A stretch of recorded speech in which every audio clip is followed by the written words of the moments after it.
arguably the most important position in sports, right? The quarterback. And it's a position that has been, well, quite frankly, botched by the Jaguars numerous times over the last decades. We've been here to see it personally. I'm Dan Hicken. Brent will be along shortly.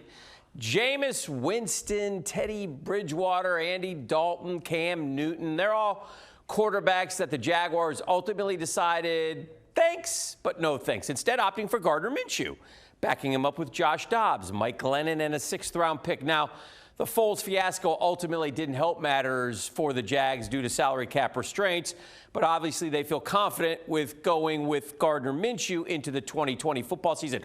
Was it the right call? Time will tell.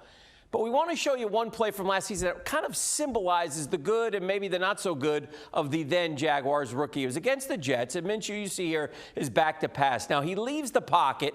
It's one of those unscheduled plays that Minshew was so good at. Scrambles, makes that move right there, throws a dart to DJ Chark for a touchdown. So great play? Well, yes, because the quarterback scored. Is it sustainable? Truth is, as you look at it again, Minshew should have stayed in the pocket. The pocket's clean. Why did he leave, right? There really wasn't any pressure at all, but ultimately he decided to get out of the pocket. Again, made a great play, got a touchdown, but he's going to have to learn to stay in the pocket. Now, look, let me show you another angle. He could have dumped it off to the running back right there, and it would have been at least close for the touchdown. So next question, there you see him. How do you find balance with the unscheduled plays, but also becoming a better pocket passer? I want to go back to another game last season, the home game against a really good team, the New Orleans Saints. They were coming off 2 fairly big offensive games. The Jags were, the Broncos and the Panthers, and they were back home ready for some more. But on that particular day, New Orleans really bottled up Minshew and the offense. Only 11 first downs for the Jaguars. Minshew completed less than 50% of his passes, and the Jags scored 6 points. I think the Saints had a game plan that many will employ this year. So with all that said, let's go to the Martineau estate. The estate is what we're calling that, Brent? Is that what we got right there? Hey, you said it. If that's what it is, that's what it is. I did steal this from Kaylee's room. That was hers, so now it's part of the studio. Very nice. Gardner Very Minshew nice. Jersey signed. So we got that. So we're believers here in the Martineau household. Okay. Not a lot of believers, Dan, all over the country when it comes to Minshew. And I think you bring up a great point, right? I think so many times over the last decade or so, some of the quarterbacks the Jaguars have had, we wonder if they see ghosts, as Sam Darnold would say, get out of that pocket too soon. What's cool about Minshew is he makes a lot of great plays out of the pocket, those unscheduled or off-scheduled kind of plays. And I think you can argue the play you just showed, the one in Denver when they came back and won the game, 2 of the best plays we've seen out of a Jags quarterback maybe since I've been in Jacksonville. That goes all the way back to 2008. But teams will try to keep him in the pocket like the Saints did, as you mentioned. Remember when the Jaguars tried to keep Aaron Rodgers in the pocket when they played him in that opener here in Jacksonville? They didn't even rush him. They just said, hey, we're not going to let him go all over the place. The thing about it, though, Dan, is that's where some of the above the X's and O's plays are made by guys like Aaron Rodgers, by guys like Patrick Mahomes and Lamar Jackson. We celebrate those guys in the plays, don't we?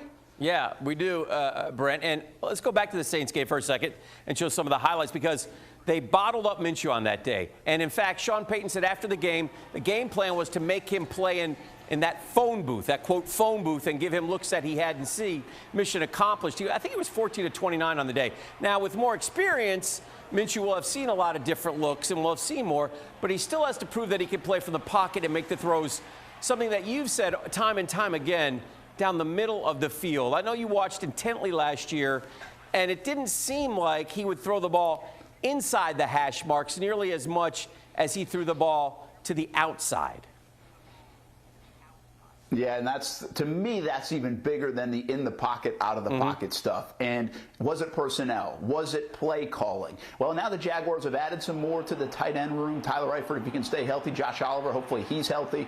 And then the middle of the field could become a weapon. But all all good quarterbacks, big chunk plays, are able to throw over the middle of the field to make things happen. I think that's the sore spot from a year ago for Gardner Minshew, Dan. And is that a height thing? Is that a confidence thing? There are a lot of different reasons, but I think if he can improve the middle of the field, the chunk yardage, he's got some great accuracy to the outside, to the boundary. That's a good thing. But now make it a weapon in the middle of the field, I think it'll be really important. One more thing of note when it comes to Gardner Minshew, keep an eye on this year how he plays against teams that now are familiar with him, like in the division, the Texans and the Colts, and obviously the Titans. If you think about it, the Texans really played well against him in London, and they saw a good chunk of him the first time around when he almost obviously they had already prepped for him. So that was a good example of a second time around. Houston did a nice job against him because he almost rallied the Jags in Houston the first time around to beat the Texans. Yeah, I want to ask you something else, too. One more thing and thought about Gardner Minshew and the Jaguars.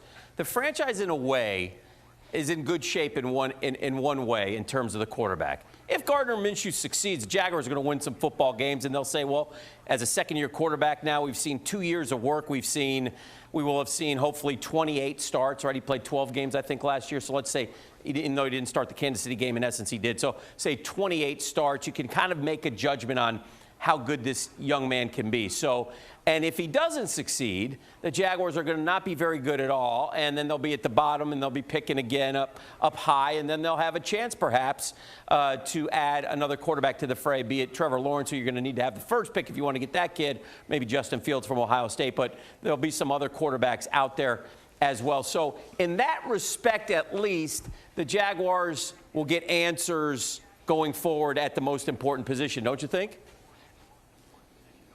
Yeah, absolutely, Dan. And if you look at this, it's a 2-year kind of reshuffle of this roster. That's what they're looking at. They've cleared cap space, 21 draft picks over the next 2 years. And how does the quarterback position play out? I think this team wants to be able to really compete in that division to win. They're going to say they want to compete this year, but I think 2021, they really have to show something. And a lot of it will depend on Minshew. But for the first time in a long time, and not many times in this franchise's history, I think they're actually in a good position, a fortuitous position in terms of timing. They've got to see what they have in Minshew, and maybe he is something. And if he isn't, they'll have a ton of draft capital and probably a high pick to go get their next guy. This franchise has not always been in position in terms of the timing on everything. I think they actually are over the next couple of seasons, even if the quarterback spot doesn't play out the way they hope it does. Yeah, some good reasons to at least get somewhat excited and at least be curious about the Jaguars coming up for the 2020 season. Brent, stand pat at the estate.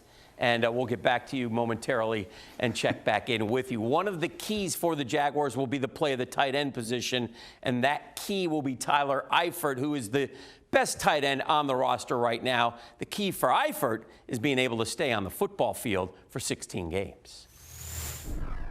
He's taking charge already. We're doing some group stuff, and I saw last year with the mania going on. He seems like a guy that the offense wants to rally behind. He seems like he's a kind of a fearless leader, and you need that when you're on the field. You absolutely do. That's Tyler Eifert talking about Gardner Minshew. Now, Eifert should be able to help, right? As long as he stays healthy. He's a veteran tight end. Could be a big bonus at that position. He caught 43 footballs last season in the Natty. And a healthy year from Eifert will be a plus for the Jags, who've been looking for a tight end for a long time.